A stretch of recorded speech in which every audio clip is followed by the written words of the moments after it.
Olá, eu sou Alice e estamos falando de relacionamentos sociais.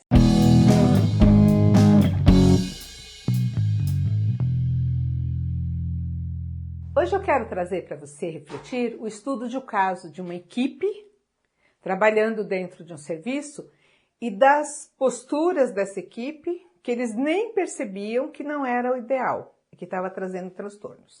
Então é assim, a gerente do serviço tinha sido transferida com o serviço já em andamento, ela veio de um serviço de abordagem para um serviço de acolhimento, ela era técnica, foi promovida a gerente, só que nessa transição, aquilo que eu já falei, a maioria das organizações não acompanha, né? Promove e se vire. Então é importante que essa pessoa promovida tenha uma rede, um gerente de confiança, tem alguém que ela possa se aconselhar. Mas o que aconteceu aqui? Essa gerente que veio do serviço de abordagem, a referência dela era a gerente que só tinha experiência em serviço de abordagem.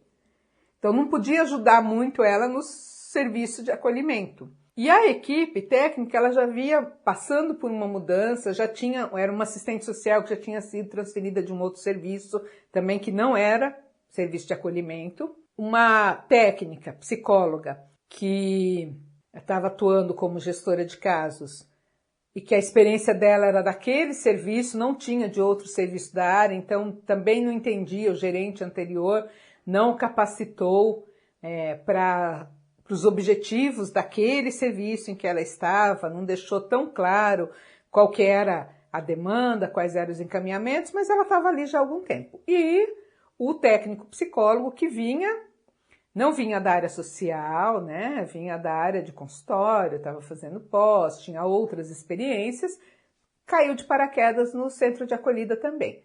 Então o que a gente tinha? 4 pessoas de equipe técnica, que é o gerente, os 3 técnicos, sem uma experiência real, sem uma base de centro de acolhida, de qual era a demanda, quais eram os encaminhamentos, quais deveriam ser as posturas.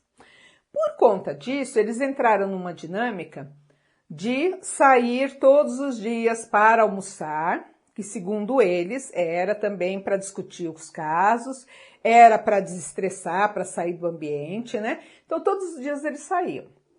Dentro do serviço a gente tem 1 hora de almoço. Se você vai sair para ir almoçar num restaurante, você vai levar mais de 1 hora, até chegar no local, até servir, até comer, até voltar. Então acabava passando daquele horário, além de estar toda a equipe técnica responsável fora do serviço durante aquele período do almoço.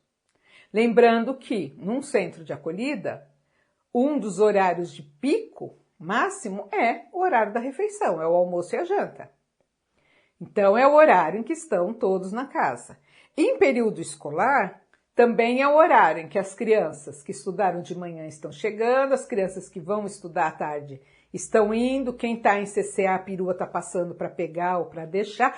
Então é um horário de muito fluxo, de muito movimento. E os funcionários, os outros, também têm horário de almoço. Então, revés, então a equipe diminui, a demanda aumenta e o entra e sai também.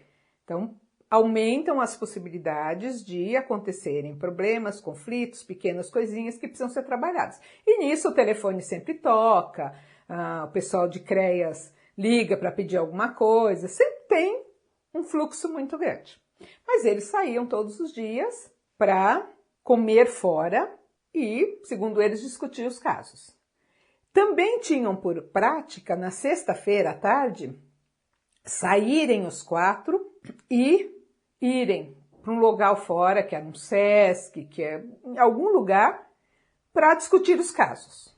Eu estou repetindo o que eles diziam que ia fazer. Então saíam na sexta-feira, logo depois do almoço, ia todo mundo para lá, e de vez em quando um dos técnicos voltava para resolver alguma coisa, mas nem sempre. E para eles, estava certo, estava normal. Quais as mensagens que eles estavam passando para a equipe e para os usuários, para o restante da equipe? Primeiro, em relação à alimentação. Eles não comiam dentro do serviço. E os usuários e os outros funcionários comiam dentro do serviço. Quando gerente, técnicos, nunca comem dentro do serviço, o que o restante do pessoal diz, ó, a qualidade da comida não é muito boa, por isso eles não comem aqui. Eles não comem aqui porque estão servindo porcaria. Né? Que os outros que comam e eles não querem comer, porque eles são melhores do que a gente. Então são várias mensagens que vão entrando aí nas entrelinhas, que às vezes não são perceptíveis, mas elas vão gerando um dano naquela relação. A outra mensagem que eles passavam, principalmente para os orientadores, que tinham que segurar as pontas enquanto eles estavam fora almoçando, eles estavam fora para discutir casos, fora as reuniões que já se tem, né, na rede, com a supervisão, que já é um período que fica fora. Então, para os orientadores, principalmente, para o restante da equipe também, o que eles passavam? Não podemos contar com eles, porque eles nunca estão aqui, então eu tenho que resolver. Só que não eram dadas as orientações, as diretrizes, para esse funcionário resolver. Então, o que ele fazia? Eu resolvo do meu jeito. Então, no plantão de hoje eu resolvo do meu jeito, no plantão da manhã o meu colega resolve do jeito dele, no plantão da noite os colegas vão resolver do jeito dele, cada um faz o seu jeito. E aí a gente tem, né, 8 orientadores, 8 jeitos diferentes de resolver as coisas com os usuários, fora os operacionais. Então, a mensagem é essa. Eu tenho que me virar, eu não posso contar com eles. Então, tinha muito conflito, tinha muito diz-que-me diz-que, de orientador com orientador, de equipe com os orientadores, de orientadores com os operacionais, de usuários com os funcionários, porque a equipe técnica não estava ali para dar um caminho. A mensagem para os usuários. Esses técnicos e esse gerente não estão fazendo nada com a gente, eles não trabalham, eles não param aqui, a gente nunca vê, eles nunca estão aqui quando eu preciso, nunca chama a gente para conversar. Aliás, as conversas que tinham no dia a dia, por esse tempo todo fora de almoço, de estudo de caso, quando estava todo mundo dentro do serviço, era aquele entra e sai na sala, problema, conflito, sempre os mesmos, tanto que tinha dentro do serviço usuários que já estavam há muito tempo, sabe aqueles quietinhos, que não dão trabalho? Não dá trabalho, também não era chamado pela equipe técnica, também não se fazia nada, não se fazia encaminhamento, não se cobrava os encaminhamentos, porque não dá tempo. Você tira 1h30, 2 horas de almoço todo dia, numa jornada que já é de 8 horas, né? 9 tirando da refeição. Aí, para todo mundo, almoçar junto, sair junto na sexta-feira, equipe técnica e gerente, significa que não estão cumprindo um horário estendido que atenda os usuários e a equipe, que fique mais tempo no serviço. Eles estão cumprindo horários que se juntam para eles poderem fazer essas atividades. Então, antes e depois, não tem ninguém responsável no serviço dentro do serviço.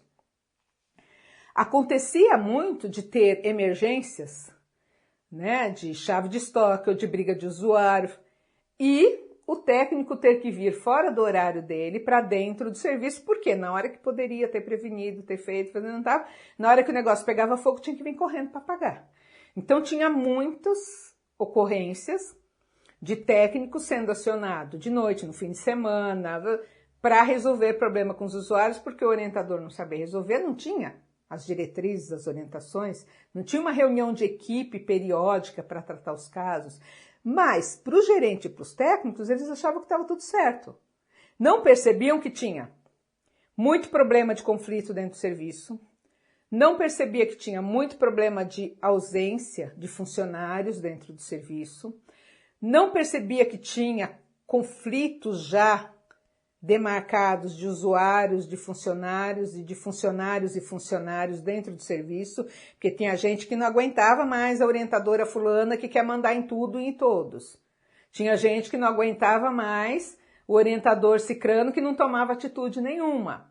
Então, todo mundo se sentia abandonado naquele plantão. Tinha gente que não aguentava mais as faltas da funcionária tal, que nunca estava no serviço. Então, muitos conflitos latentes ali e que a equipe técnica e gerente não percebiam.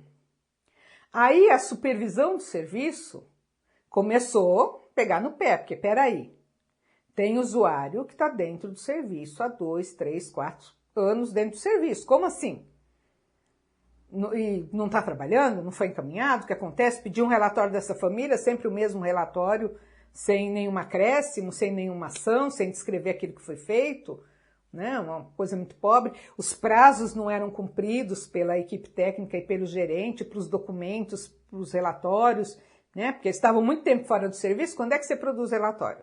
Você está fora do serviço. Você chega, tem 50 coisas para resolver, porque está todo mundo se descabelando, brigando, querendo alguma solução. E aí fica naquele movimento o tempo todo. Quando é que senta? Para fazer um relatório, para fazer um encaminhamento, para conversar preventivamente, ao invés de só conversar pontualmente sobre coisas que estão acontecendo. E para o gerente e para a equipe técnica estava tudo normal. Então, quando eu fui fazer o diagnóstico desse serviço, do porquê que estava tendo tanto conflito, que já estava num ponto assim, que a supervisão da prefeitura já estava tão desgastada com aquela situação, com os conflitos, porque aí o que o usuário faz? Ele não tem um técnico, um gerente dentro do serviço para conversar. Ele está em conflito com os outros usuários e com os funcionários. Aí ele vai lá no CREAS fazer uma denúncia. Aí ele liga para os direitos humanos para fazer outra denúncia. Aí se tiver um pelinho dentro da comida, a equipe técnica não come aqui, a comida é de má qualidade, estamos passando mal por causa da comida, vai, né, fazendo denúncia para a vigilância sanitária. Então você fica ali só respondendo denúncias. Então a coisa já estava tão fervente, numa situação tão desgastante, que a SMADES, né, através do CREAS, que era a supervisão do serviço, falou, olha, ou a ONG dá jeito nesse serviço, muda a equipe, faz alguma coisa, né, ou nós vamos encerrar o termo de convênio, de parceria. E aí foi muito complicado, porque a equipe não percebia que eles estavam passando essas mensagens, que aquela atitude deles estava errada, tanto que a maioria dos funcionários não marcava ponto, não cumpria o horário certo, principalmente a equipe técnica. A equipe técnica, o gerente, não marcava um ponto. Então você não sabia, só tinha uma fala assim, estou trabalhando horas a mais, porque eu tive que vir aqui no fim de semana. Olha, estou fazendo hora extra porque eu tive que voltar aqui de noite para resolver alguma coisa. Mas no dia a dia não marcava, não considerava essas horas de saída, não considerava o tempo de deslocamento para essas saídas. Não, na prática, se a gente pusesse no papel, não estava cumprindo horário. Ficava com a impressão de que estava porque estava sobrecarregado. E estava sobrecarregado por causa da rotina que não estava estabelecida. Então a gente propôs algumas mudanças logo de cara na questão dos horários, por exemplo. O horário de transição de plantão é 7 horas da manhã. E é o horário, entre 6 e 7 horas é o horário que quem trabalha está saindo, que quem está indo para a escola está saindo, que tem um movimento maior, que às vezes aparecem pequenas coisas que precisam ser resolvidas. E a equipe da noite, que já está perto de sair, a equipe do dia, que já está perto de entrar, precisam de um suporte, de uma orientação. E tem usuários que os técnicos só conseguiriam encontrar nesse horário da manhã, 7 horas da manhã. Porque aí depois de um determinado horário, 8, 9, sai e só volta de noite.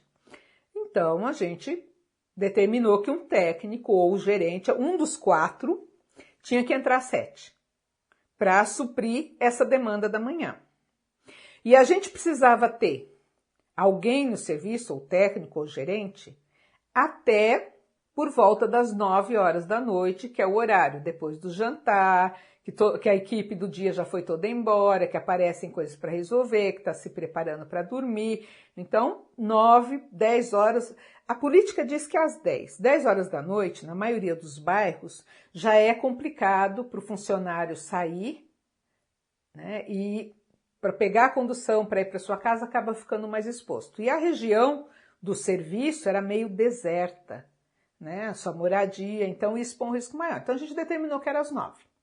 O gerente, ele pode até entrar às 7 da manhã, mas ele não tem muito horário, porque às vezes tem reunião de manhã, às vezes tem reunião de tarde, às vezes tem que ir no fórum, às vezes tem que ir no CREA, às vezes tem que ir na SAS, às vezes tem que ir na organização, então não dá para entrar nessa rotina, isso tem que estar dividido, no caso 3 técnicos, né, tinha que estar dividido entre os 3. Então ficou ajustado, que a gestora de casos entraria às 7 horas da manhã e o psicólogo ficaria até às 9 da noite. E a assistente social faria o meio termo para poder conversar com o gestor de caso que entrou de manhã, conversar com o psicólogo que vai ficar até às 9 e ter um momento dos 3 junto para discutir os casos dentro do serviço. Com esse horário, o horário de almoço não coincide. E é importante que os usuários, que a equipe vejam os técnicos dentro do serviço. O horário de almoço tem que ser respeitado. Olha, estou saindo para almoçar, ficar 1 hora, né? Você pode até dar uma voltinha no quarteirão, mas não é aquela coisa de ir para o restaurante e demorar tanto, né? Mas era respeitado. E tinha, naquele horário, que um ou outro estava almoçando, alguém de plantão para atender o telefone, para resolver alguma coisa, para tirar uma dúvida, né? Alguém da equipe. Não teve mais as saídas semanais para discutir os casos. A gente determinou horários para atender os usuários. Então, primeiro, vamos fazer, né, uma chamativa para falar com todos, problemáticos, não problemáticos, né? Problema todo mundo tem, porque senão não estaria ali dentro do serviço. Mas os mais, os menos, os mais simples. E a partir dessas entrevistas, vamos definir encaminhamentos em equipe. Definidos os encaminhamentos, chamamos os usuários e vamos fazer encaminhamento e monitoramento. E assim foi feito. Alguns eram monitorados pela gestora de caso que entrava às 7, porque ele estava ali de manhã, não estava no outro horário. Outros eram monitorados pelo psicólogo, que saía às 9, porque a pessoa chegava do serviço, chegava da escola e podia conversar à noite. E o resto do tempo ia se atendendo. Então, criou-se uma cultura com os funcionários de reunião de equipe periódica, né, que depois virou semanal, para tratar dos casos, para dar as orientações. Foi passado para todo mundo o regimento interno, foi passado para todo mundo os objetivos do serviço, né, o que se espera com aquele acolhimento, o que a gente tinha que ofertar, o que tinha que ser feito com os usuários. Foi determinado os prazos para cada usuário atingir as suas metas. Então mudou-se. Com isso, o psicólogo, principalmente, que vinha de consultório, que não conhecia assistência e que não aceitava os limites da área da assistência, acabou pedindo para sair, né? Não, ele entendeu que não era o perfil, porque ele brigava muito, porque ele queria que fosse daquele jeito que ele achava que deveria ser. E não do jeito, porque não tinha conhecimento, do jeito que deveria ser dentro da assistência social e as ferramentas que a gente tem. Então é isso, às vezes a equipe está numa dinâmica que ela considera a ideal, que ela considera que está no caminho certo por falta de capacitação, por falta de reflexão, por não perceber as mensagens que ela está passando, né? E foi um período difícil, não é uma coisa assim, para a pessoa enxergar, para a pessoa perceber, e aí a gente começou a ter sucessos nos casos, começou a ter encaminhamentos, e aí eles foram percebendo realmente, né, isso que a gente fazia não estava dando muito certo porque estava passando essa mensagem. Não é que a gente não tivesse preocupado com os usuários, a gente estava saindo para discutir os casos. Mas esse só discutir os casos não estava nem transparecendo para a equipe a preocupação da gente, porque isso não estava sendo compartilhado, nem estava transparecendo para o usuário. O que estava transparecendo é que a gente não estava ligando para o serviço, que nós não estávamos fazendo a nossa parte. Por que eu trouxe, né, esse estudo de caso rapidinho? Para mostrar isso. Qualquer equipe é importante que tenha clareza dos objetivos, que tenha clareza das ferramentas disponíveis, que tenha clareza de quais são as diretrizes daquele serviço e que tipos de encaminhamento que devem ser feitos em relação aos prazos. A equipe, ela tem que ser trabalhada para se sentir equipe, para se sentir integrada. E não deixar que um resolva e depois se der certo, a gente bate palma, se não der certo, a gente crucifica. Não, tem que ter essa troca. E isso é uma questão de criar hábito, de criar ferramenta, criar estruturas, de pensar no serviço como um todo. A gente não pode pensar só no dia, só na noite. Não, é uma continuidade. Principalmente um serviço que é 24 horas. Ele tem uma continuidade, ele não pode parar porque é sábado e domingo e o gerente não trabalha. Ele não pode parar porque a assistente social está de licença maternidade e aí ninguém vai fazer mais nada. Ele não pode parar se um dos funcionários ficou doente E aí não vai acontecer, era aquele funcionário que fazia as oficinas, ou era aquele funcionário, um dos técnicos que fazia os encaminhamentos, e aí enquanto ele estiver fora a gente não faz nada. Não. Tem que ter uma proposta, uma perspectiva de continuidade. Cada um tem o seu papel, mas na falta desta pessoa cumprindo o seu papel, eu tenho que estar pronto para assumir, mesmo que seja temporariamente. Então vamos refletir. Dentro da sua equipe de trabalho, todos sabem o que devem fazer, quais são os objetivos do serviço e quais são as limitações? A equipe técnica desse serviço e o gerente está dentro da equipe técnica, que mensagens está passando dentro do serviço? Reflita. Se puder, me conte. Estou esperando o seu comentário. Por hoje é isso. Eu sou Alice. Estamos falando de relacionamentos sociais. Não deixe de comentar, de curtir, de compartilhar, de se inscrever nos nossos canais. Por hoje é isso. Até a próxima.